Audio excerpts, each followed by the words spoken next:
أعوذ بالله من الشيطان الرجيم بسم الله الرحمن الرحيم يا ربي بالمصطفى بلغ مقاصدنا واغفر لنا ما مضى يا واسع الكرم اللهم صل على سيدنا محمد وعلى آل سيدنا محمد. Hayu ka dieu geura cek Kangjeng Nabi. Aing ayu anu ngusulkeun ka Allah. Abdi mah isin loba keperluan, aya keperluan naon? Abdi mah isin loba kabingung, boga kabingung naon ayo dilaporkeun boga ulah. Tuh Kangjeng Nabi nanu mantak urang kudu bersisi lah Kangjeng Nabi na teu aya geus nitipkeun ka sahabat. Sahabat teu aya geus nitipkeun ka para tabiin, tabiin geus teu aya nitipkeun ka atba tabiin. Atba tabiin teh ka atba tabiin. Hayu jakang Kangjeng Nabi ge tuba liman ro'ani. Wa tuba liman ro'a man ro'ani. Wa tuba liman ro'a wa ro'a man ro'ani. Wa tuba liman ro'a wa ro'a Habib Rozak. Terakhir tempat kos gitu lain Habib Rozak iyo.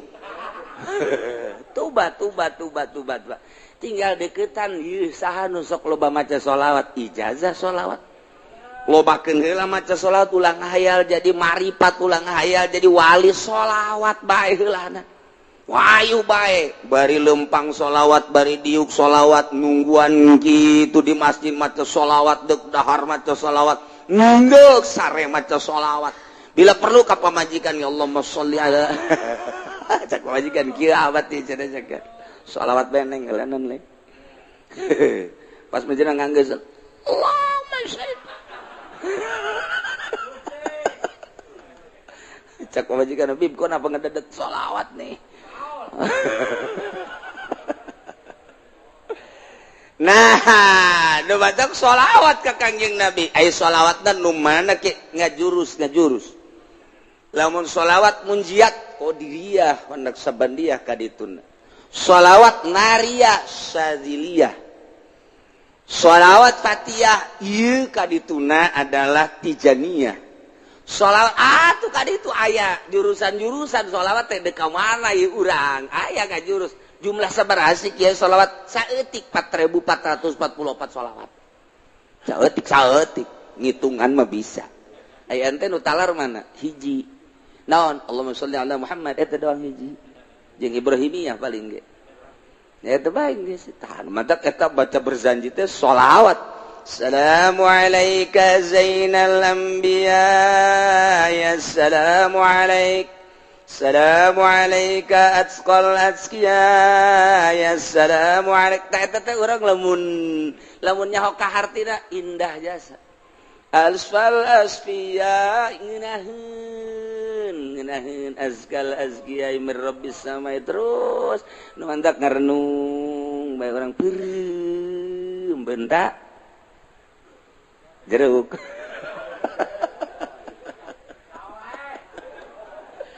Masya Allah nah kos gitulah nikmat jasa Kangjeng Nabi hayu depikeun Kang ke ku sebab sering jasa urang maca sholawat haju urang ngahayal sabisa-bisa urang ngahayal teh make ilmu kaistimewaan Kangjeng kemuliaan Kangjeng sehingga kagambar Kangjeng teh dina hayayan urang dina benak hati urang kakasepan kagantengan kagagahan kaistimewaan zahiran wa batiran moal teu ngimpi urang moal da kagak teu ngimpi ka jeung kuku mage nu dihayalkeun eta okos urang ngimpi ngahayal hayang mio ngimpi urang ngahayal hayang mio kaimpi urang naik mio wah dina impian nabrak kebo barang hadena ngimpi sakena aduh lamun nya nabrak kebros cilaka sakena ngimpi nya hayang kawin jasa kasih neng lain hayang kawin jasa kahayal-hayal kasih neng aduh hayang jasa kaimpi kapanggih dina impian oh neng masya Allah padahal mah dina asli nama teu bogoh dina ngimpi mah bogoh asli mah henteu geus ditolak sama barakali geus ditolak sama barakali teu seueuh dina surat lagi geus aya kos gituan tah nonsen macem-macem lah dina impian mah nyana daekeun nyana kurang dibawa waduh kos film India Romi Yuli kapanggih nyana wah aja gugulingan kos dina film India ngobrus aya kali gejebur ka kali sial adena ngimpi doang tah eta teh impian teh nu mantap kabagi aya impian anu asli aya impian kembang aya impian khoyal tilu urang ngeuli gerege kitabna ya gitu atau aya karangan Imam Ghazali Ta'birur Ru'ya aya Ta'birur Ru'ya nu meuli waring letik aya karangan Imam Ghazali caritan ieu supaya ngimpi nu asli sebab jeung Kangjeng Nabi bapan teu bisaeun setan ge setan teu bisaeun ngarupakeun ku sebab urang terus-terusan bae komo tah mah macana amsarati fuman wa farqani wal hubuyat daridul ladzati bil alami maulaya sholli wa sallim daiman abada ala habibika khairil khalqi kullihim amsarati fuman wa farqani wal hubuyat daridul ladzati bil alami maulaya sholli wa sallim daiman abada ala habibika khairil khalqi kullihim min amsarati fuman. Nah dibaca kurang meme sare wudu heula tas ngala wudu mandi nu bagus mandi heula tas mandi ngala wudu make pakaian serba putih make sesengitan sila urang hadiah heula ka guru urang anu ngaijazahan aju ka sahibul mu'alika ta'libna yani Imam Busyiri kemudian langsung dikhususkeun ka Kangjeng Nabi macana dinazomkeun barengan ku maulaya sholli bari jeung nyaho kahartina dibaca datang kareup sare sok kira eta syarat teh kos kitu doang teh syaratna kurang sare teh mendek telentang ti mimiti dieu heula maulaya sholli wa sallim daiman abada ala habibika khairil khalqi kullihim Naam sarate fuman wa farqani wal hubuyat daridul ladzati bil alami maulaya sholli wa sallim terus datang ka urang rada geus rada non karang-karana engket-engket rek sare ngedeng langsung tam sarate fuman wa farqani wal hubuyat daridul ladzati bil alami maulaya sholli wa sallim daiman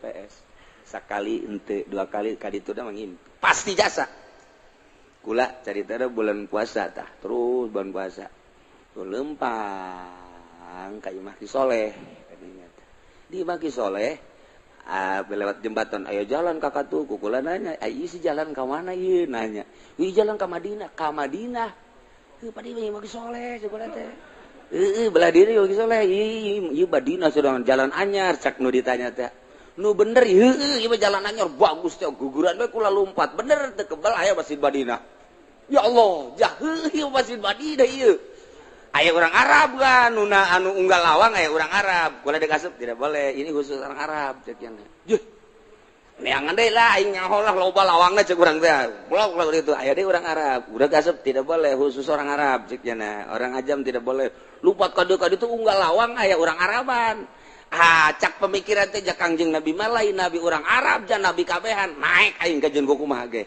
naik kula ka luhur begitu naik ka luhur urang sakiana nggak boleh naik kadulu di handap wah kerumunan aya Kangjeng Nabi tuh ngancan katingali Kangjeng Nabi na ngan dina impian bingung ieu aing ngaragageun mana ringsek asana ringsek aing ka mana ieu aju di tukang penjagana turun teu meunang dihandap geus katingali kerumunan Kangjeng Nabi belah ditu ngancan katingali Kangjeng Nabi na jauh jadi kula ditungtung gitu tah ngan aya di luhur akhirnya kula turun ke handap alhamdulillah begitu nanya itu Kangjeng Nabi cenah buru-buru macet jelema teu bisa ka ditu hudang can kapanggih jeung Kangjeng Nabi geus hudang waduh jakula teh masya Allah tapi pan lumayan datang ke Masjid Madinah na yeay eta ngimpi teh kos kitu teh nah eta bacaan eta kula ngabejaan we naam sarate pun mandi heula mandi ngala wudu nol-nolkeun pikiran beres pakai sesengitan pakai baju nupis maksudnya karesep Kangjeng Nabi baju putih teh karesep Kangjeng jubah terus pakai sesengitan beres eta teh tadi ngarep kiblat hadiah ka Kangjeng Nabi ka sahabat ka wali kemudian ka guru urang anu ngaijazahan eta bus imam naon karang-karana Burdah ka Imam Busiri nazomkeun kemudian tambahan maulaya syarat eta kemudian ngerti kana maknana diwiridna sameunangna ulah maka dihitung-hitung datang karep sare cara tadi be miti diukeula maulaya sholli wa sallim daiman abada ala habibika khairil khalqi kulli min amsarati fuman wa farqani wal hubu ya dari dulazati bilalami terus ayat nu pernah kakula bebeja ku da di datanya heuh geus barang diwirid ku nya aduh kiai cenah kunaon teu daek atuh mau ngimpi-ngimpi sia teu daek ya Allah cenah kula teu daek jadi puyeng mah tungtungna mah eureun atuh sia eureun bahaya ke geus teu katekan berarti mah kos kitu mah teu katekan geus bemehna meureun urang amun hayang cepet-cepet ngadahar jengkol nu loba meureunnya abeh terehes tungtungna mah teu kabaca bae eta sering kukula mau diceritakeun nu sajen-sajen nama ieu mah ala kadar takdir bulan puasa teh ngimpi kos kitu pernah teu nu sajen-sajen atuh mah dibejakeun we pokona mah geus deuk kapangideung teh kumaing we tah mah ngan ieu mah keur carita model tah ngimpi teh kos kitu tah ya jalan anyar ka ditu Madinah cenah waduh bener masjidna aya teu kebal teh kan eta dijagaan gitu tapi eta dina ngimpi mah urang Arab teh bisa ngomong Sunda deui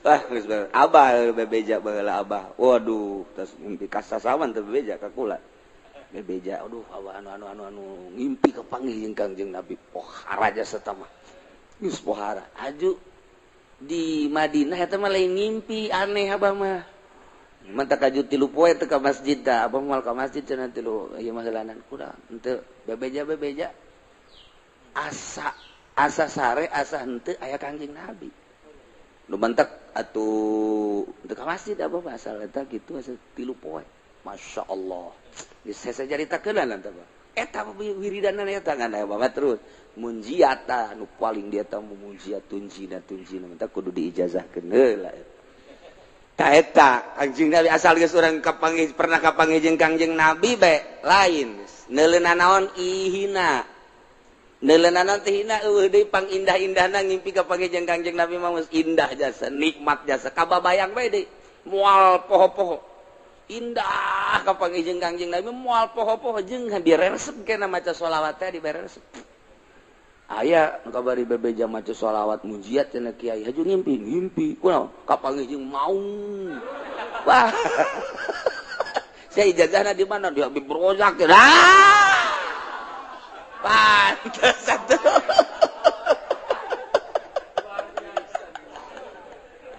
aduh masya Allah atuh untung tak kapanggih jeung maung sia aduh gagah maung mah salah ijazah masalah tes ya nyaho cenah diberen aja kos kitu sabada ki musannif nyaritakeun tentang syarat jadi pemimpin nu jumlahna aya 10 kahiji syarat jadi pemimpin teh kudu beragama Islam status muslim teu meunang kafir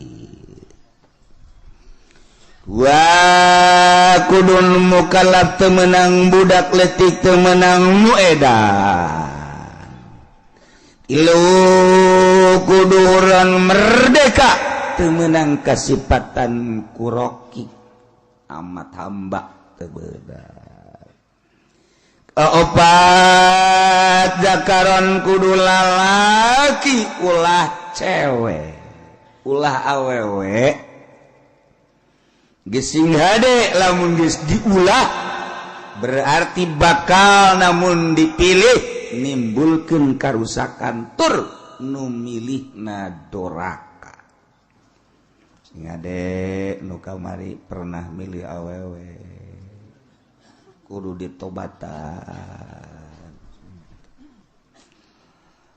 oh cenah teh mah kiai meureunanan teh mah nu ulah ge cak kiai di kulon ulah ge imam salat awewe imam pamimpin mah teu naon sakeun oh kiai ongkoh nya maca kitab tilok berarti kiai si tilok baca kitab macana Quran lain kiai teh kuyai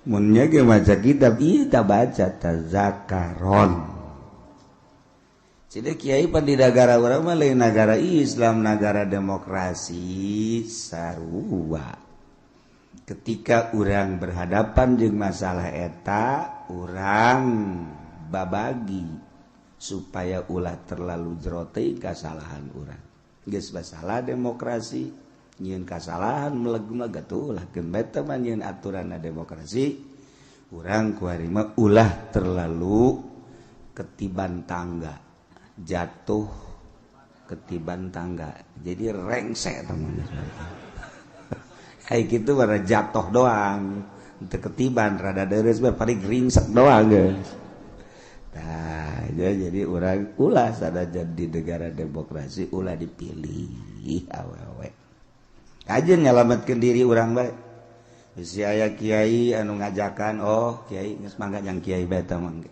nyebrang di jembatan Siratal Mustaqim kiai bae ditu sia aing mah hiber geus beres ulah sok sia mejeuna ulah sok ka kiai badal kos kitu mah kiai kudu disoan badal kos itu sia goblok kiai leuwih goblok tolol tungtuna turut begeun kiai. Aduh, ampun. Kelima kudu bangsa Quraisy maksudna aya benang merah jalur kepemimpinan kudu boga jiwa pemimpin. Mun teu boga jiwa pemimpin rusak negara, acak-acakan.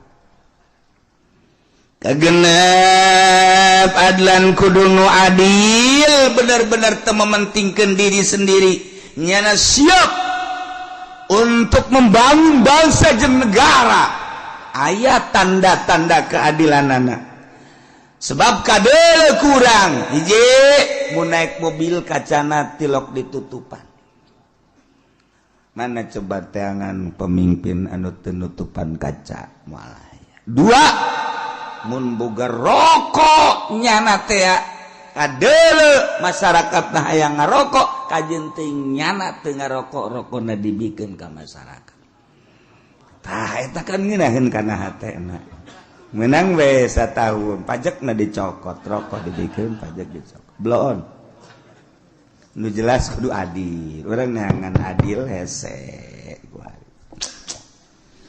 ketujuh mujtahidan pinter berarti sebab itu negara lain desa-desa acat berarti loba konflik anu kudu dipecahkeun permasalahan anak nyana teu kudu tuh nyatanya deui andai kata nanya hanya sekedar perbandingan jeung ilmu nu aya di otaknya anak supaya lancar ieu negara kudu mujtahidan 8 sujaan kudu gede wawanen gagah ulah nu pelya-pelye gagah ngindaheun urang boga pamimpin nu gagah kumis gede mantap hehehe janggotan wah cambangan jadi urang neuleuh tanjagna ge asana betah urang barang neuleuh presiden atau raja orang ya ini mah beti kali eueuh kumisan eueuh janggotan macam ulah datang ka kos kitu teu bagus mun kunjungan ka Arab bisa didumling eta sujaan kudu nu gagah 9 zaroin yang kaharep sing ade yang kaharep si ayang ke kaharep jang diri urang bae salamatkeun tanggung jawabna ke di akhirat orang maka ditanya engke ieu mah nu geus lang geus bae geus tanggung ka neraka geus nu geus mah geus ieu nu endek bae nu endek nah deuleu ku urang mana nu gagah lalaki geus menaya hae wae ulah lalaki nu gagah pinter eta nu dipilih ku urang kajen nyalametkeun diri urang bae eleh menang sabodok aing mah geus sakitu ta pemikiran aing teh ya lantaran engke ditanya di akhirat kumaha gitu 9 zaraib ngabogaan pemikiran nu luas wawasan anu jero nu luas sebab negara 10 boga dedengan sampurna dedeluan sampurna ucapanana sampurna hartina teu balelo ulah ro jeung al sarua cadel ngalana mal beres atuh ro jeung lam kudu beda ro lam lamun akur engke teu bisa sifat anu wajib di Allah kasifatan ku sifat basol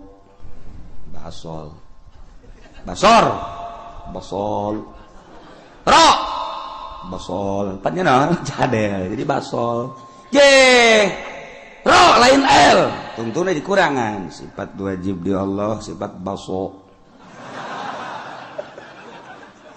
pan baso aing re teu bisa lam salah mending baso kan jadi salah tuh gitulah persyaratan jadi pemimpin imamul azam presiden raja atawa di bawah dunah yakni gubernur bupati camat lurah termasuk RT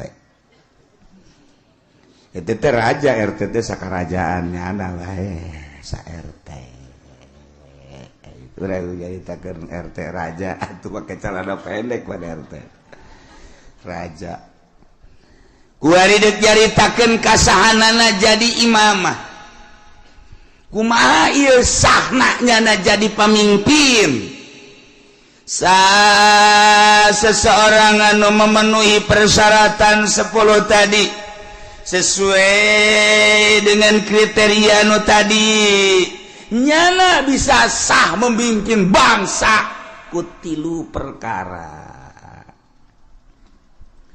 nomor kahiji wa tan'aqidul imamatu bil bai'ati wa tan'aqidul imamatu bisa kabundel nyangred sah maksudna jadi pamimpin sifat pamimpin yakni imam presiden gubernur bupati bil bai'ati ku bai'at di beat di zaman baheula pertama nu di beat ialah Sayyidina Abu Bakrin Siddiq radhiyallahu anhu. Pertama nu di beat jadi pemimpin adalah Sayyidina Abu Bakar Siddiq. Seluruh sahabat anu ngabogaan wawasan anu sampurna berpangkat ijtihad mujtahid berbagai kelompok tina kelompok dicepol untuk mengesahkan kepemimpinan Sayyidina Abu Bakar Siddiq radhiyallahu anhu. Datangkeun Sayyidina Abu Bakar bari Sayyidina Abu Bakar mungeun Sayyidina Abu Bakar mah cerik Sayyidina Abu Bakar ketika dipilih jadi khalifah embung. Masya Allah, sarua ketika Sida Umar ge dibeat jadi pemimpin, sarua sedihun Sida Umar lantaran sarua jeung ngangsongkeun diri ka seuneu. Nomor kahiji dibeat lain hayang dibeat tapi masyarakat tokoh masyarakat ngabeatnya dijadikan pemimpin.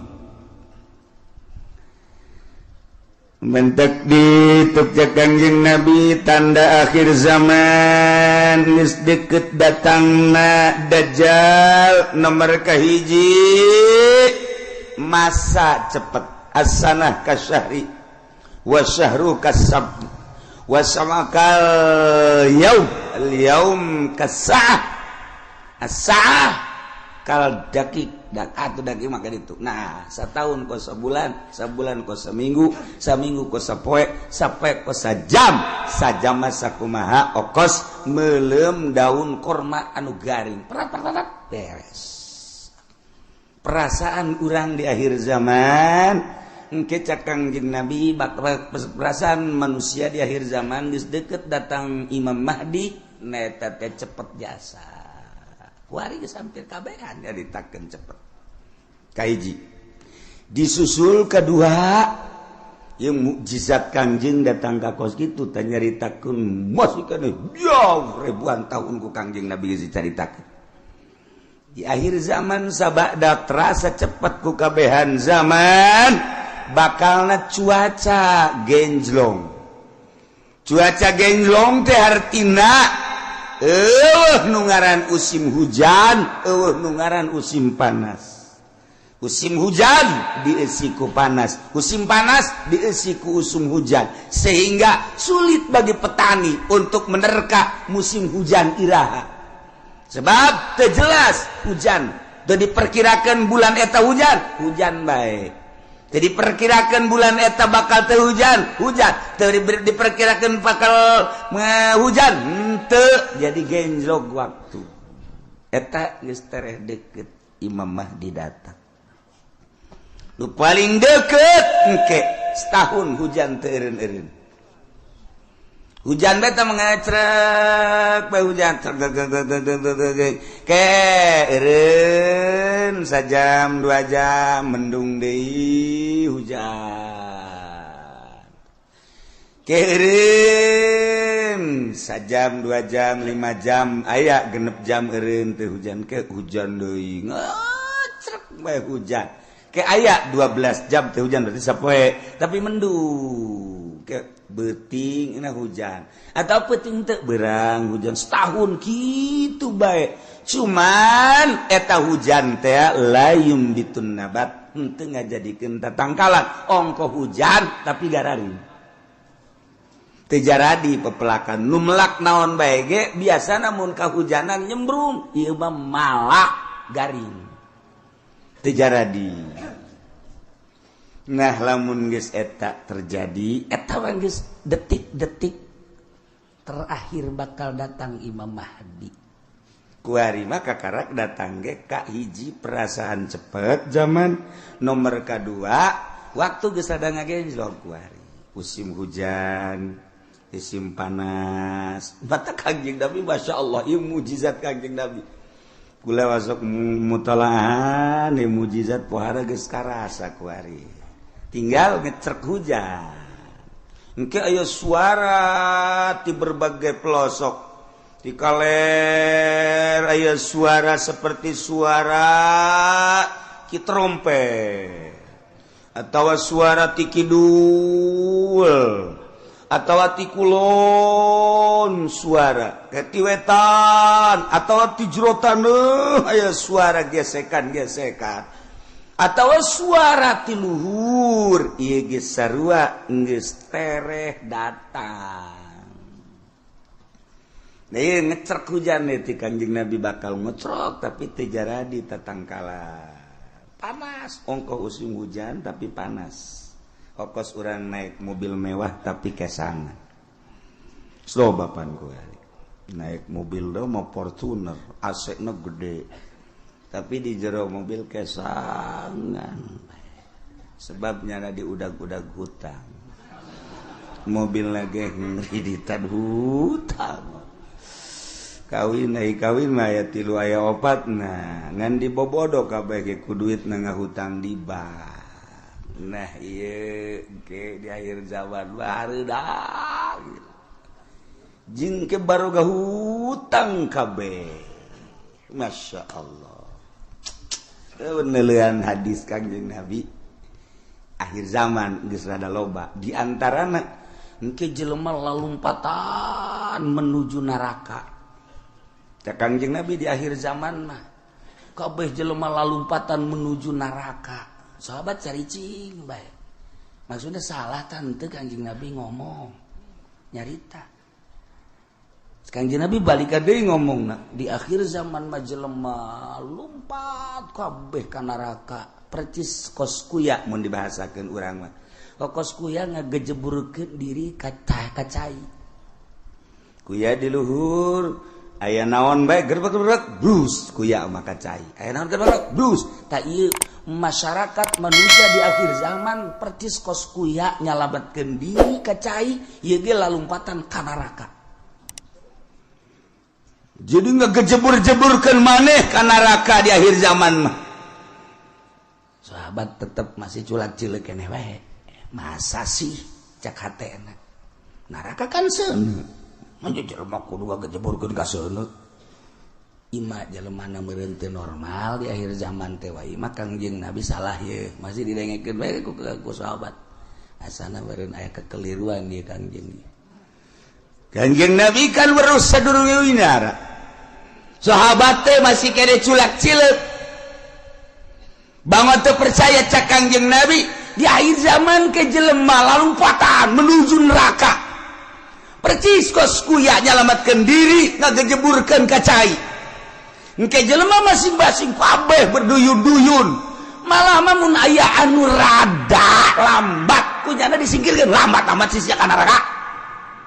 Disingkirkeun kunyana aing geula. Jadi anu jelema-jelema anu ngahalangan di lambat sia ka neraka bae kudu lambat aing geula. Wih bari yang berani ayo aing geula geus aing jadi pamimpin neraka geus. Oh beranian biasa. Berarti kan geus 3 kali Kangjeng Nabi nyarita kos kitu tah. Berarti beneran nanya lah sahabat wani. 5 ya Rasulullah. Kunaon bisa kos kitu ya Rasulullah bisa jereba berduyun-duyun ka neraka. Sebab jelema kabeh memberanikan diri hayang jadi pemimpin. Mendaftarkan diri hayang jadi kepala desa. Mendaftarkan diri hayang jadi bupati, mendaftarkan diri hayang jadi gubernur, mendaftarkan diri hayang jadi presiden, hayang jadi menteri. Eta ngaranna bermenuju neraka jahanam. Ya Allah, ya Rabbi, urang lamun ngomong kos gitu pan bupati dah kiai dibisaan. Tok sama kos kitu mah. Ya tuh aing mah keur ngaji, sia daek ngadengekeun atuh teu kaji. Kiai mah ngaji ge ieu bangsa jeung jelema nu kos ka dieu be nu laleutik aing. Muga dia mah teu kudu ngaji geus, sia jeung Kiai Golkar bae ka ditu. Aing mah keur nyaritakeun akhir zaman. Mun teu percaya datang ku aing dibere kitabna baca ku sia. Iya, itu bisa cenah macana. Emang sia mah ciri neraka tuh bisa maca kitab. Ya anu ahli surga mah bari maca kitab. Waduh, cak meri maju makan yang aing teu. Teu ge pandai ngadengekeun. Pamimpin mana ku ari nu daek ngadengekeun ngaji nu bener? Deuleu sa Indonesia. Ayo teangan camat nu daek ngaji nu bener. Sugan aya di Pandeglang mah, sugan aya di Serang mah. Coba sugan aya bupati nu daekeun ngaji nu bener. Nu bener ieu mah maksudna ngajina nu bebeneran Al-Qur'an jeung hadis beneran. Ya, ceuli aing sumpungkeun. Asal aya bae ge. Mana gubernur? Ieu mah ngaji bae heula ulah ngalaksanakeun ngaji nu bener mana? Mana? Mantak aing ngomong kos gitu teh bibisaanan sama kiai sakeun teh. Ya tuh aja nih bibisaanan aing. Itu percaya sia. Atuh babagi bae ge di akhirat. Dah, turun je surga mah lain nu ki uci anu pangeran. Aing mah wau jeung pangeran goblok. Ya, gue ini sombongannya lah. Sombongan nu kitu mah meujeuhna. Pajar bae bener bae sombong lah. Angkorak sia. Nah, ieu mah keur carita di akhir zaman. Eta Kangjeng Nabi deuleu lah dikena kitab Mukjizatur Rasul di akhir zaman. Aya kitabna beuli. Geus mah jang pamimpin bae beuli. Sia mah teu kudu lah. Cukup ngadengeun di aing geus. Ya Kiai Golkar tilok ngomongkeun nu kitu pan. Kiai partai tilok aing ye ku anu ngomong ye. Berduyun-duyun jelema menuju neraka. Kaget sahabat. Salah ngomong meureun Kangjeng. Berduyun-duyun jelema ka neraka. asana lain meureun berduyun-duyun jelema ka neraka aya anu mandeg disikirkeun awas ya ayo sia mah ka nerakana halangan aing. Oh berarti bener cek sahabat 5 ya Rasulullah kunaon lantaran jelema memberanikan diri hayang mimpin batur puguh diri nage bobolokot ku dosa dek mimpin batur pan di zaman Kanjeng mah asal aya nu hayang we nyekel bendera memimpin perang ulah cek Kanjeng Nabi berarti aya goron di balik mimpin perang aya keinginan nu tersembunyi di jerona ada udang di balik aduh ya ongkos nulungan rangda eta teh ada udang di balik rangda eta ka jeung hukum aya rangda katabrak sapeda di ais eta teh lain sangais-gaisna mun ditanya karunya jasa katabrak sapeda cek jana isukna aya nini katabrak motor diantapkeun ku nya goblok teh Haji Pendi blon korek ada udang di balik eta. Aduh, Masya Allah. Nah, iya ge, jekel bendera ketika hayang. Teh, cek Kanjeng Nabi. Aya gorod ketika embung karak, ya. Masya Allah, mulus berarti. Nah, jelema di akhir zaman teh anu memberanikan diri hayang jadi pemimpin, berarti nyana keur lumpat menuju neraka jahanam. Jelema anu dagang di akhir zaman mah berarti jelema anu siap ka neraka anu dagang ge. Sahabat kaget, je pan ka dagang-dagang atuh. Kaget sahabat ge pan ka dagang-dagang kunaon? Sebab di akhir zaman mah eueuh anu teu riba. Dipikir je berarti menuju neraka kabeh. Eta geus deukeut tamatah geus kos kitu mah geus deukeut jasa. Nah, geus cerita akhir zaman. Tanda-tanda akhir zaman kasatu waladi zina, tanda akhir zaman teh mamabok, tanda akhir zaman teh kitu sarik maling, kabehan maling, geus puguh masyarakat maling HP, maling sepeda, maling motor, maling mobil, atuh jadi negara ge maraling, beda ngaran doang, jang masyarakat mah maling, jang di luhur mah korupsi, beda ngaran. Urang lembur teh nyahoan korupsi pajar lain maling. Aja maling, mun urang bebeja ka urang lembur kan ini tuh, itu tuh tukang korupsi, bu bagus amat. Oh bagus, saknya teh, tuh nyaon korupsinya nama. Sarua jeung air mineral, barang urang dibere ini air mineral, ih embung ini mah air mineral mah. Kunaon? Eta kan dicampuran mineral. Oh, oplo. Cak jana meureun mineral teh pajar ragi lah kira-kira gitu tah. Nih air mineral bagus nih. Imbung ini mah. Ayo kudu dicampuran mineral mah. Je, ini. Udikna ge belah ditu deui udik. Tamati udik teh masih 2 kilometer ka ditu. Eta loba bahasa-bahasa di akhir zaman mah urang lembur teh nyahoeun. Maksudna ditekeun situasi dan kondisi. Cak urang lembur teh mah kiai isi-isian malulu, cenah ngomong aing mah teu betah.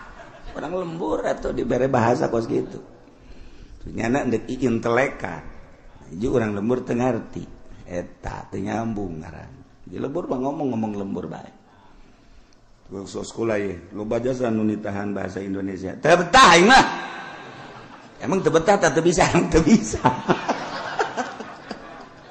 bisa asal pakai bahasa Indonesia bae kandas. Okos urang rajek bahasa Jawa, kebel-kebel Sunda deui bae nya lagi. Aduh, Masya Allah. Nah, iya. Jadi orang namun nyaritakeun mujizat Kanjeng Nabi, kadang hayang seuri bahasa Kanjeng nan hayang seuri, hebat amat ngabahasakeunna. Yusafiruna ila jahannam. Ih. Berangkat kabeh ka jahanam. Kedua yas'auna ila jahannam, lumpat yas'auna mah yusafiru mah leumpang, yas'auna mah lumpat. Sahabat kaget, penyaluatan si ka jahanam. Koreng bener. Sia ulah yang serikeun pamimpin lumpat ka jahanam. nu tadi kedua pedagang ge orenganan lalupatan ka jahanam. Nomor katilu cak Kangjeng Nabi di imah bae ge tetep ka jahanam bae. Yeuh. Ajeuna mah kabehan tah, bupati rada lega bae. Tadi masa ka aing doang cak bupati jeung gubernur sia ge sarua. Hayu atuh berjamaah lah. 5 ya Rasulullah kunaon make jeung di imah bae ge? Sebab di jero imah ge teu kaluar tina maksiat.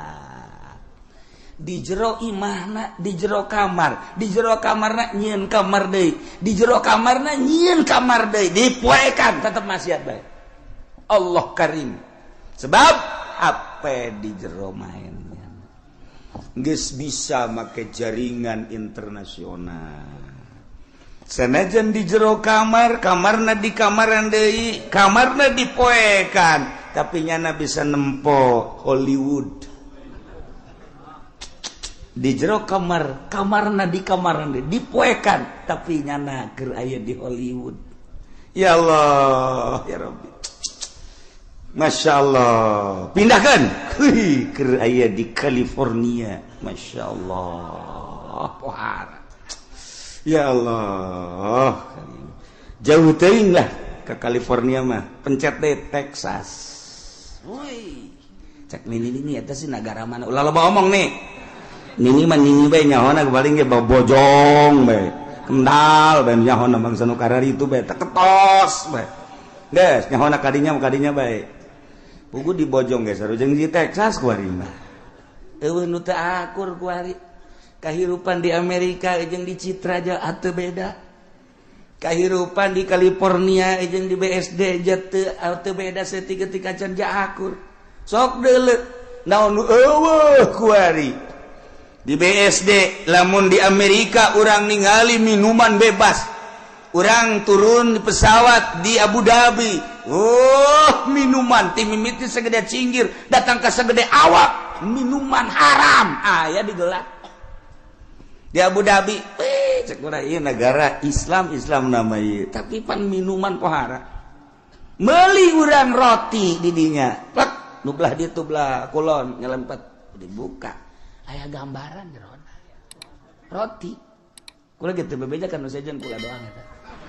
Besi aja mareli.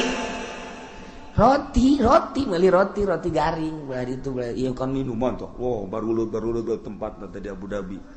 Cek kula teh meuli roti belah ditu tah. Nah. Meuli detik sagede korma segala naon teh. Dibeli buka aya gambaran. Sia seuri emang ngarti tah naon sih? Maksudna aya gambaran teu make calana sia. Geus ditutupkeun deui ku kula lah. Dia kan banjang bawaan ka imah.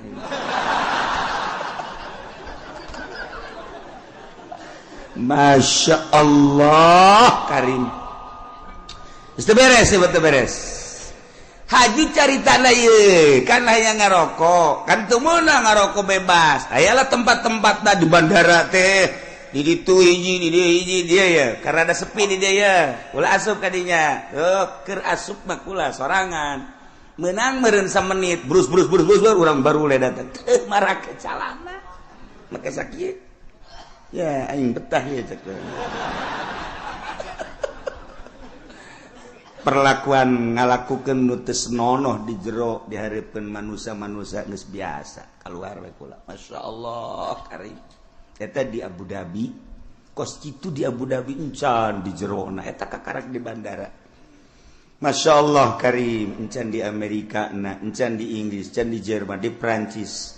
Teu kudu jauh-jauh di urang emang kumaha gitu. Masya Allah. Tanyakeun ke kacamat ge. Pan nanyakeun kacamat berarti rahasia. Geus teu kudu nanyakeun ka urang lembur kacamat, camat anu gaul tapi camat. Saha? Teu jauh kula wae, teu jauh gitu. Jauh jasa. 1 2 3 4 camat nu gaul nu sok biasa kapanggih di satelit. Terus siapa semuanya satelit tadi mana? Dasar lembur sih mah. Kampungan. Kos gitulah Indonesia eta ge Tangerang. Mantak berduyun-duyun menuju neraka. Di akhir zaman geus eueuh anu teu lumpat ka neraka. Cerik kabeh sahabat ketika cerik tetapi aya keneh manusia di eta zaman anu tetep ngomongna teger bae nyana menjaga mata celi jeung sajabana tetep bae ka Allah eta teh cek Kangjeng Nabi saeutik na ge saeutik deui qalilan bahasa qalil teh saeutik agol min golil jadi itu bahasa Kangjeng Nabi agol min golil leuwih saeutik tinu saeutik jasa mun cak urang mah saeutik jasa eta ge direntogan bae ku bangsana deui nyana negakeun ke hak negakeun adil jujur dina kakarak nyarita doang geus direntogan ku berbagai tokoh ku berbagai masyarakat jeung ku berbagai tapi tetap aya bae cak Kangjeng Nabi datang ka engke Imam Mahdi turun datang ka Dajjal aya bae hiji mah setiap negara kabupaten dibere ku Allah hiji cuman geus hese nyalametkeunana sakadar nyarita ilah Kangjeng Nabi nyaritakeun mukjizat di akhir zaman geus kuari mah zaman geus karasa cepet waktu ngageser geus encan doang hujan ngecerep satahu angkep lamun kula nyaritakeun Mekah bakal dilebaran Madinah bakal diberet geus eukeur malah nah ieu tinggal hujan ngecerep satahun tapi teu jaradi naon teu jaradi jelema berduyun-duyun menuju neraka jahanam teu karasa Masya Allah tetap urang mantak ngaji urang hayang salamet mudah-mudahan urang kabehan disalametkeun ku Gusti Allah keluarga urang pemajikan anak incu urang disalametkeun pamimpin urang geja eta mah ku nafsuna ieu ketika nyana ngaragap nurani nama tetepnya lagi ceurik sarua bae hayang salamet mudah-mudahan dibere babalik pikir kemudian nyana bisa ningali ka arah anu salamet amin ya robbal wa tanaqidul imamatu bisa sah jadi pamimpin jadi presiden bil bai'ati ku di bai'at wal asahu nurutkeun cekal asah bai'atu ahlil hilli wal iqdi saha minal ulama'i war ru'asa'i wa wujuhin nas alladzina yatayassaru ijtiba'uhum artina nu milihna teu kudu keseluruhan nagara nama bentukna khalifah tapi praktek memilih nama bai'at kulantaran bai'at teh aya bai'atu ahlil hilli wal iqdi berarti aya pemilihan demokrasi sebab ketika harita nu hendak dipilih diangsongkeun tilu tokoh lain bae Sidina Abu Bakar Siddiq aya tilu cuman nu dipilih Abu Bakar Siddiq berarti kan hampir mirip secara demokrasi pemilihanana dipilih biasa nah ieu keur carita memilihna wal asahu bai'atu ahlil hilli wal iqdi henteu kudu keseluruhan masyarakat nu buta dituntun nu torek dituntun nu nini dituntun teu kudu jadi dipilih per desa sabaraha nu boga wawasan untuk maju lamun sakecamatan sabaraha desa pilih per desa teh mun sadesa aya 18.000 manusia kemudian diperkecil deui ku ari mah di kitu naon ngaranna dipekarkeun jadi 8.000 atau 7.000 per desa eta nu 7.000 tingali per kelompok-kelompokna sasi nu boga wawasan untuk maju ieu teh jang keselamatan bangsa jeung negara ahlil hilli wal iqdi geus ulama nu milihna ulah diberean duit di umrah-umrahkeun supaya manehanana milih tegala dibere motor dibere mobil aduh eta mah sogok menyogok ngaranna lamun aya kiai nu narima sogokan ti pemerintah, sogokan ti jelema-jelema nu endek calon, eta berarti kiai keur lumpat nerleng bae dek menuju neraka jahanam. Teu kudu ese dengan kiai kos gitu. Lamun aya jelema kiai dek milih pemimpin tapi jana menerima sogokan ti partai, ti ketua, ti kandidat, berarti eta kiai keur ninggalkeun masyarakat menuju neraka jahanam. Tinggal kukula ada ditanya, aya eueuh kiai nu kos gitu. Aya, lamun aya pang nyebutkeun saurang. Coba ulah isin-isin. Saurang bae. Di Tangerang bae teu kudu ka sarang-sarang. Tangerang aya eueuh. Aya, urang Pasar Kemis aya eueuh. Sia mah aya bae, kagak deketan ka Cilongok sia. Sia mah ka aing meureun, kajen kumaha ge. Dasarna sia mah ekstrim.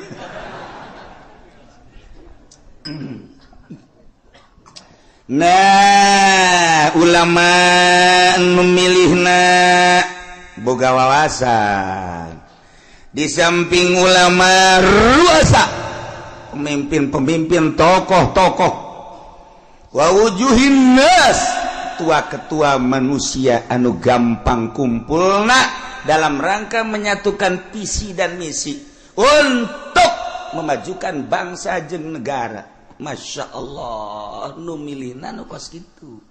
Yes, kuari maka simpulanana bae wa syartuhum sifatus suhud, syarat jelema nu endek mengangkat kepemimpinan, ulama, tokoh, termasuk kitu kepala-kepala kampung dan lain-lain sebagai berbagai lapisan masyarakat anu dianggap mempunyai wawasan. Syaratna sifatus suhud, sifat saksi nu kira-kira nyana jadi saksi sah berarti kasifatan minal adalah wa gaya. Nu milihna kira-kira santai jadi saksi sah berarti ngabogaan sifat adalah eta. Jadi henteu sakabehna ieu mah kabeh kita milih. Nu embung dibere duit, anu embung ge dibere mobil, keuna ngeungkeuy milih ka ditu dipaksa kos gitu mal beres. Satungtung pemilihan umum model kos gitu negara ulah diharapkeun kudu beres. Satungtung kiai nu endek ngararapi ngabantuan jangan luruskeun negara nyana ngabutuhkeun kana sogokan keneh ieu mal beres negara. Nyana nu sok pidato rosy wal naon kana kadituna finar cek nyana ya ar-rasul murtasi finar nyogok nyug narima sogok ka neraka hulunya anak tas dibere motor mio ne cekal huluna heuy ai sia ngomong goblok ieu ngomong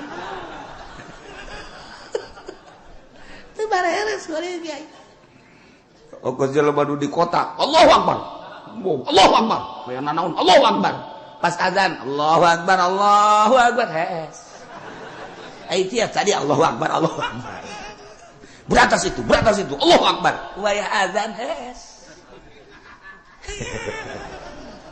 tekan teu beres eta geus balikan urang ngaji kuari hudangkeun awak urang nu keur hes supaya gigisik tempo gerak ka alam barzah. Ulah neulean batur awak urang bakal dibaringkeun di alam barzah. Eueuh nu dibawa kabeh ge sugih teu dibawa, gagah teu dibawa, kabeh ngan awak urang we jeung boeh. Dibukakeun ieu na ditempelkeun pipi urang kana taneuh. Sakadar urang gagah, sakadar gagah keur hirup paeh mah geuninganan kos kitu. Sugih keur hirup paeh mah geuning kos kitu. Baring bae bentakeun mata hate urang aing teh bakal kos kitu. Kabeh nu daek milu rekan-rekan ngan sakada datang ka bibir kuburan. Pemajikan jeung anak datang ka bibir kuburan doang. Pemimpin urang kepala urang mun urang bawahan ngan datang ke bibir kuburan doang. Selesai. Ditutup kuburan urang sorangan di jero. Tanggung jawab urang bakal datang amal-amal urang. Bentakeun mata hate urang eta.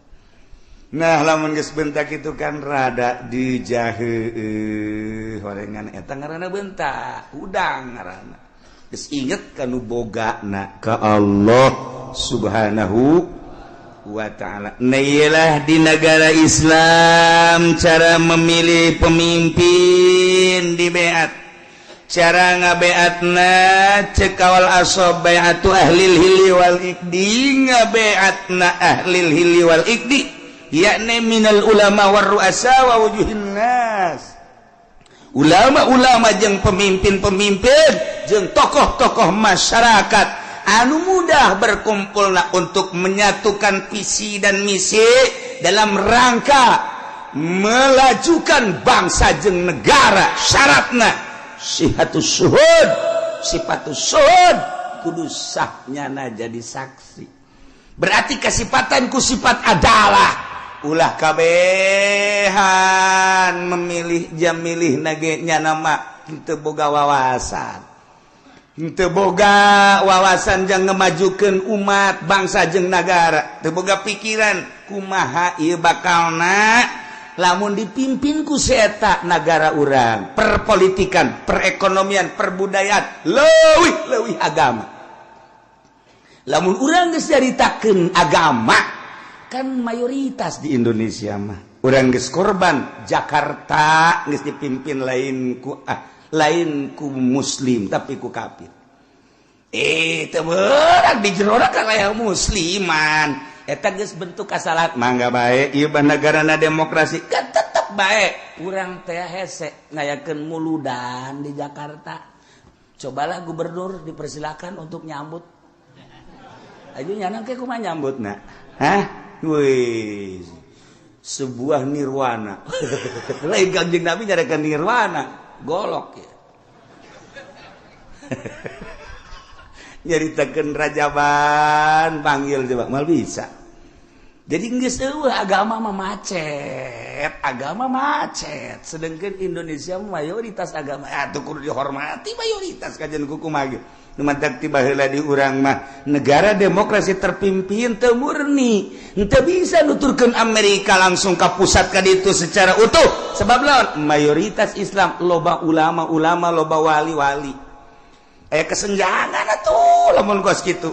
Sebab lawan paling istimewa agama mah Islam. Sebab di Islam mah kabeh merasa terhormati.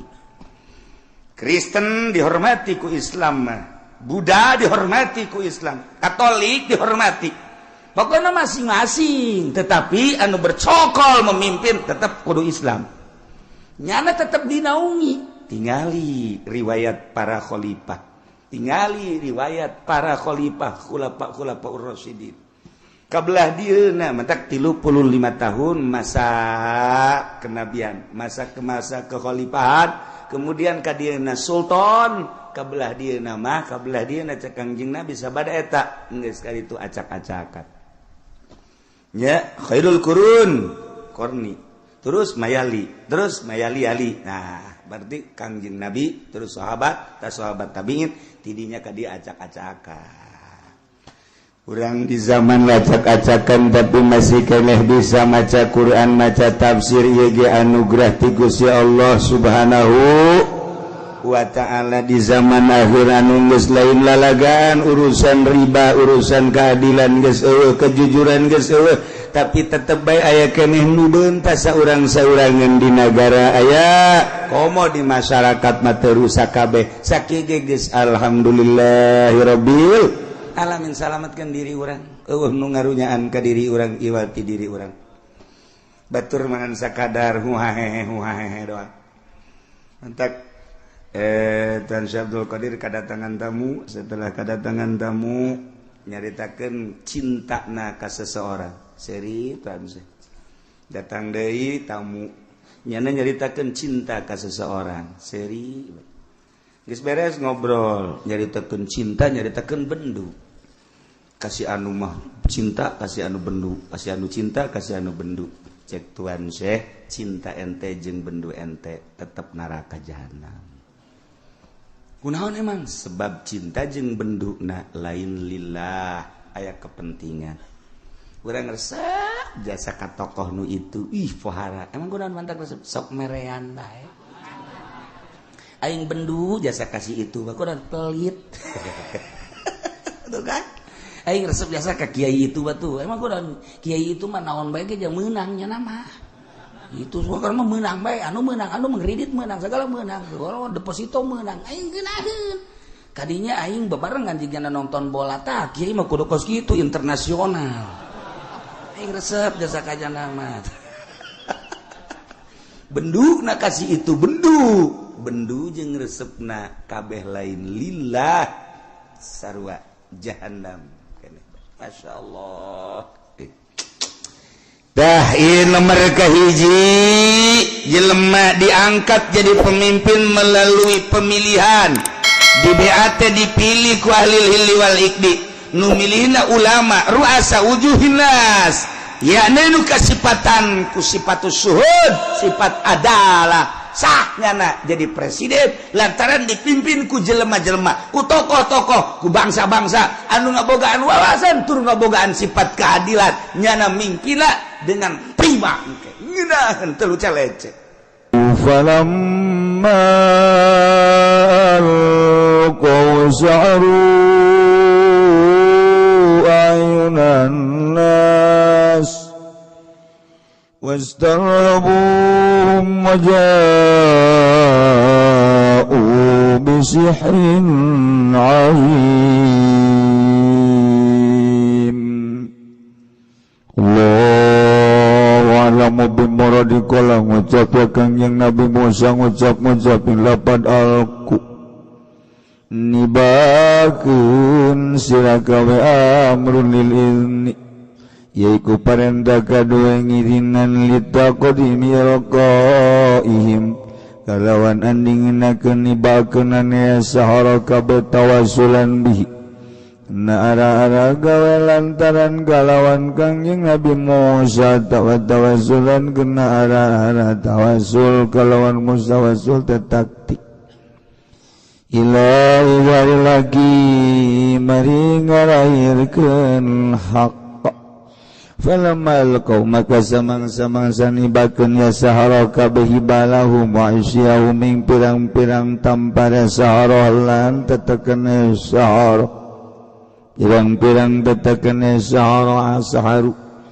maka pada ngalalihir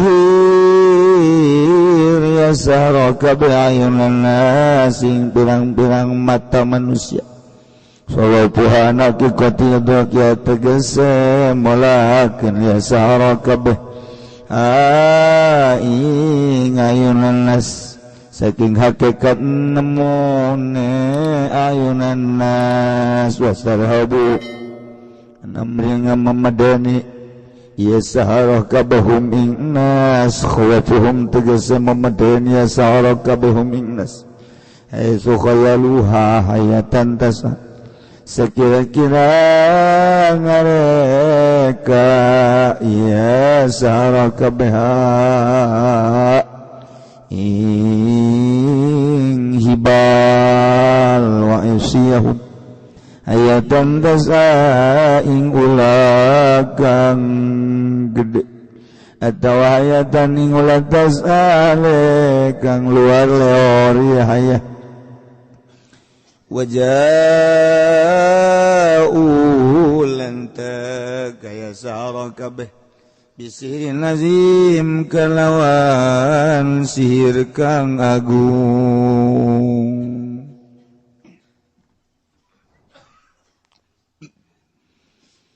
wa auhayna ila Musa an alqi 'asak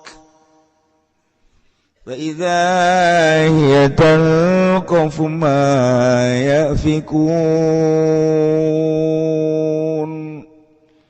والله أعلم بمرادي ووحينا lan ngawahyu wanisun agung ila Musa maring Kangjeng Nabi Musa an alqi yen tan nibakeun sira Musa sok aing tetekeun sira Musa paida maka kaget ia utawi asotal iku ngaleglegan ya aso bihabi ihdatain kalawan den buang salah sawijine tar minal afsi saking asal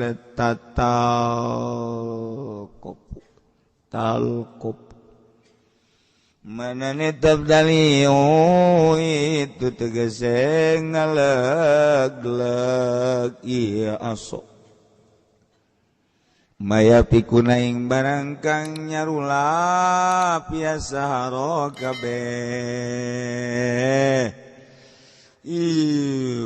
yaqlibuna tegese ngabalikeun ya sahara kabeh bitumuhim kalawan tipu sulape ya sahara kabeh waqa'al haqqu wa batala ma kanu ya'malun Allahu a'lamu bimuradi makatuni bapa haqq sabata tegese tetep ya hak wa dhahara lan lahir ya haqq wa batala ma kanu ya'malun lan batal apa barang kang ana ya saro kabeh ya maluna iku migawe ya saro kabeh minasiri saking sir gulibuna likawang qalabu soginin Allahu a'lamu bimuradi maka dan lini ya Fir'aun wa qaum tegese Fir'aun wa qaumuhu lan kaum Fir'aun hunalika ing dalam kene panggonan wa qalabu lan nerima kebalik ya sahara kabeh soginin aleka ngina kabeh soru dalilina gesadadi yazaro kabeh kang hina kabeh wa ulqiyas saharatu sajidin lan den tibakeun apa pirang-pirang ahli sihir sajidin alekang sujud kabeh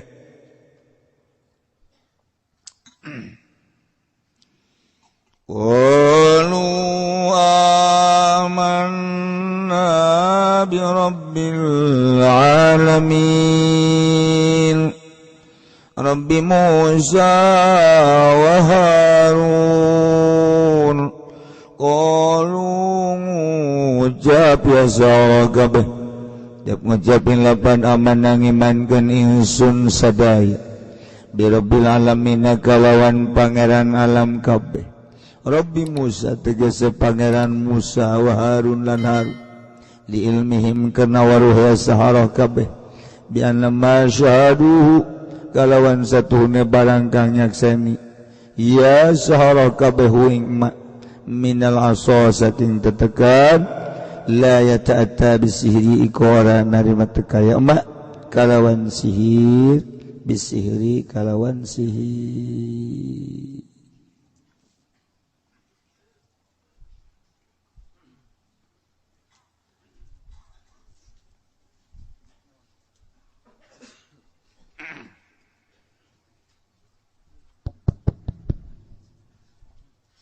gedekan sadik pisan.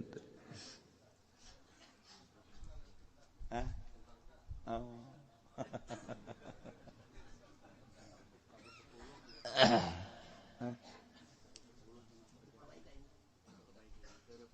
Oh.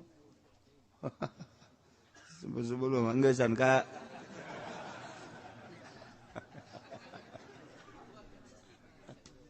Allah karim.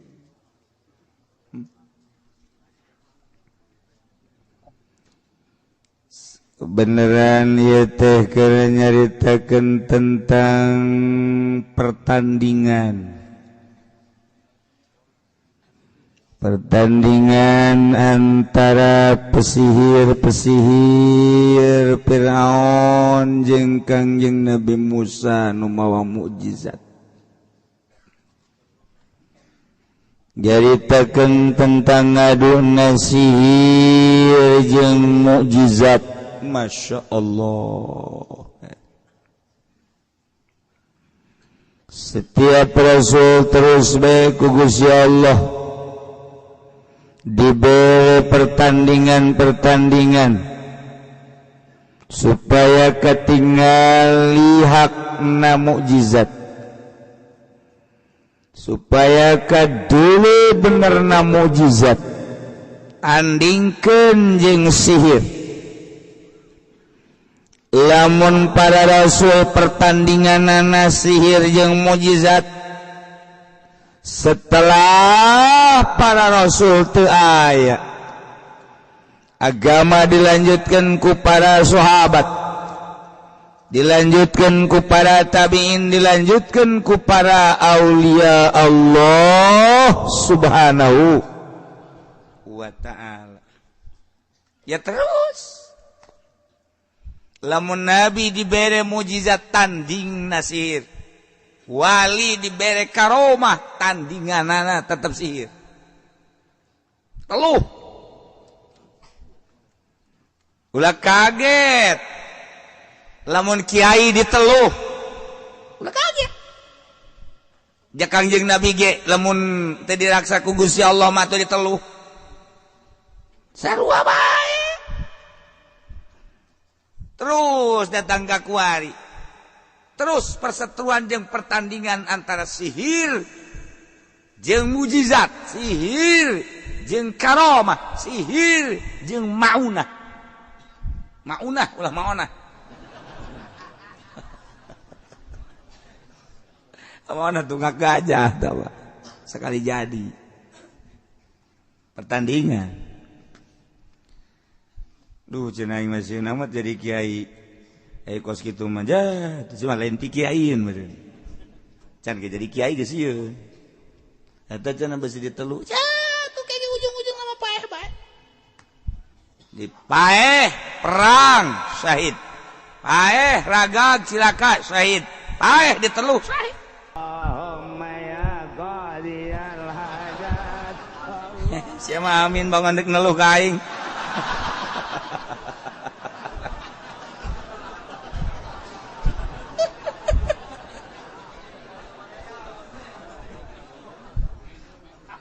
Iya, tidak sekarang itu, masya Allah, kayak udah kaget.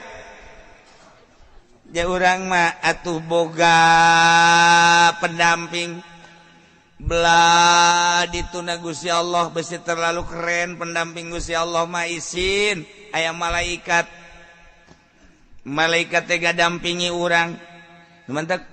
Orang teh ya, orang segede orang, kadang-kadang sok aya aneh, kumaha anehna? Anehnya kadang-kadang orang si pentingan najong. Itu teh maksudnya mah itu tidak hudak. Malaikat teh, namun lain malaikat jin meureun salah jalan. Jin ge, hampura cek kana aing salah jalan. Kata aja urang, ngan urang mah geus udang data jam sabaraha? Jam 2. Beuh, puting kene. Sial jasa rep deui. Bola pada tanah Allah. Eta teh geus aya bimbingan berarti. Urang lamun sering maca sholawat, deui wiridan mah sholawat. Kakula sok anu maksa mantau wiridan nu jetu sholawat. Datang keluar, mah dibere sholawat di bae cek geuna. Ai sia kumaha? Sholawat teh ka Kangjeng Nabi teh afdalul makhluqat, sambungkeun diri sia ka Kangjeng Nabi ku sholawat. Hayang naon ujianana? Sia masuk hararese jasa. Beda sholawat teh ngomong jeung babaturanna. Ieu sholawat di.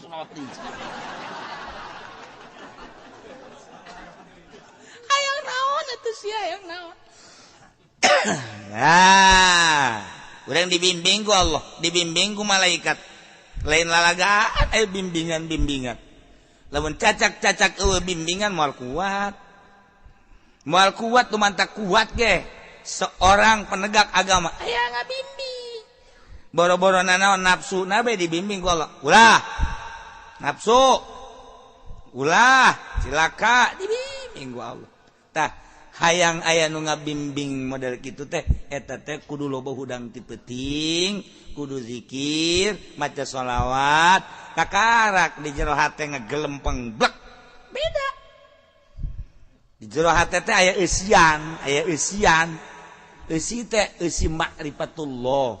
Nu mawa wani, nu mawa teges, anu mawa lesang, marifat. Ngomong eta kapan lamun henteu marifat mah teu lesang. Ai hartina teu lesang teh aya muatan bae. Ngomong urang di hareupeun bupati muatanana amplop. Ngomong urang di hareupeun anu ngariung muatanna berkat. Kos kitu bae kan tuh. Itu bener kumaha aja sih makara itu.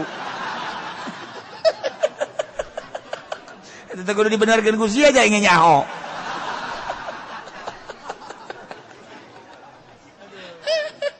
Sok ayo. Nu mantak ayeuna mah kiai anu naek ka panggung guarieun. Kiai nu naek ka panggung dalam rangka kitu, kampanye. Eta teh berarti kan muatan. Dalam rangka pilkada, pilgub muatan eta teh kos kitu. Henteu cenah kunaon mah ikhlas. Sod ikhlas. Ka dieu coba ka dieu sia. Soda kumaha soda goblok. Ikhlas ya. Balik bae ka ieu mah tadi ongkosan sial capek ongkos. Bener kan, Bon? Nah, ieu mah newak nu aya bae lah. Padahal lain kanyana bae kasia ge sarua. Ieu keur carita ieu mah muatan teh mawa teu teges. Geus engke kadengena ge lain deui. Saya teh si mana? Si anu ngadiran za kiai, naon tuh kampanye, nyatakeun naon tuh? Kiai kos kitu ieu tah. Mulai heuy, teh kiai pinter teh. Pinter tinggal pinter. Mudah gitu, ngajakan ke partai, beres sama kiai. Ji sia ngadengekeun ongko, tuh beres ongko. Nya namungeun dibere duit aing. Tuh. Nu mantak babagi po datuh. Ya gara-gara sampai ke leti kos kiai ya. Aduh. Masya Allah. Aya muatan mah urang ngadengekeun ya ulah kebel dengekeun ku urang sok kiai. Inu hajat, muludan, rajaban. Antara aya muatan jeung eueuh kula sok rinci kula mah daripada ceramah ngaji jeung ngadengekeun lillahi taala daekan ngadengekeun. Resep kula ngadengekeun teh resep. Batur mah cenah teu resep kana kula henteu. Kula mah malah lamun ngomong teh geus embung ku ari. Embung lah yang besi ku Allah dicarekan salah naon kitu boga pikiran teh tah aing ngadengekeun mah teu salah-salahnya anak. Heeh geus atuh aing resep atuh terus atuh bamalerkeun kan kitu aing ngadengekeun mah ngarokok teh naon teh lah. Sok ngadengekeun gua teu kebal haju bae muatanna katara. Kudu bisa ngaji bilagah mah komo tek geus katara. Katara kajian ku kumaha ge. Geus eueuh nu teu katara saeutik ge.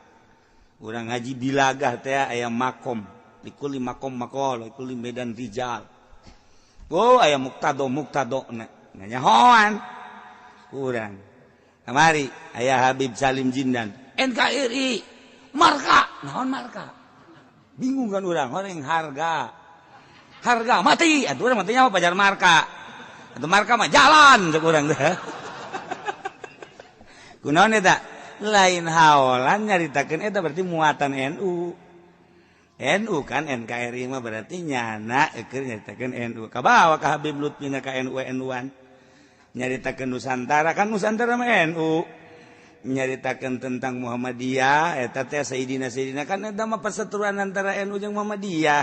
Kabawa. Kanyawan ku ahli ngaji mah. Kaluar tina jalur. Deuk saha?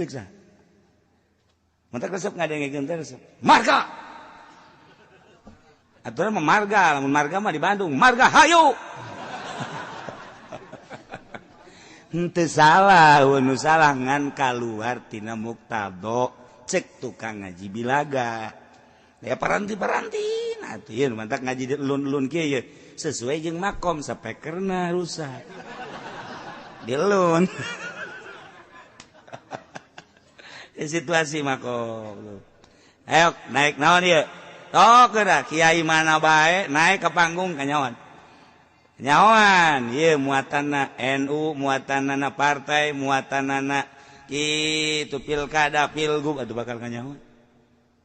Nah tina muatan-muatan eta niatna engke ku urang dideuleu naon niatna Allah Maha Uninga tak kula geus dibere embung muatan-muatan gitu teh ngaji we ngeunah sana ngaji mah bolon sia goblok sia cek kiai aing dibolon-bolon balik sia aduh jangan noel di kacamat urang balik yuk tos sia yang ngejebur ka neraka ulah didengekeun kulantaran maksudna naon maksudna teh supaya nyana ka Allah sugan marah nyana teh paling aya 1 2 3 4 5 6 7 8 marah atuh sabodo jaing mah teu ngamusun ngamarahan nyana maksudna dek dijadikeun dibawa ka Allah sabisa-bisa daek nyana ngadengekeun Allah berarti menang hidayah teu daek cenah mundur bae ngajina yuk didinya mah didinya dicelokan urang jauh ceuk abe babari balik atuh los emang aing teh nyaho gitu nyaho anu ngabejaan tuh di masjid aya hiji nyaho zaman tadi teh di dieu ngajina kudu jauh ka ditu bongeng lah mung sasalaman ceuk teh poe aing carakan malulu itu konon ngomong gitu tuh sia ngaji ongkoh aya anu geus bugraget teh ka kula bugraget kiai tapi kunaon tuh air rekamanana mah menta deui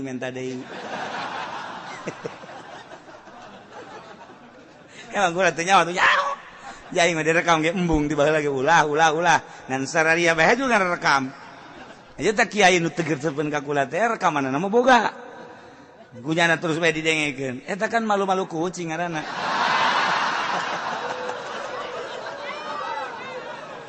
ngan henteu naon kula mah hari nyana aya mangpaat nama tu mangga bae baik bae henteu aju kurana bendu henteu mun kula bendu bae carekan ku Allah entek eueuh nu dipake ke bendu sasage pamarentah emang kula bendu ka pamarentah henteu ka bupati deukeut ka gubernur deukeut komo rano karno pernah shooting bareng ban baheula gara-gara sapeker kos kieu jadi kieu ya tah atuh teu bendu teh naon ka WH ka Arif ka Arif henteu nyana urusan nyana manusia kula urusan kula manusia hubungan kemanusiaan akur pagawean beda-beda kula mah kula nyana mah nyana wayah kula nyaritakeun agama kadenge ku nyana teu bener henteu bendu kula mah ka nyana bendu ka kula urusan nyana cenah aing mah teresep ka kiai ya tuh boro-boro nyana rang da kolot ge teresepkeun ka aing kecuali nu ngora siapa sok bisa baik iya ngaji naon sih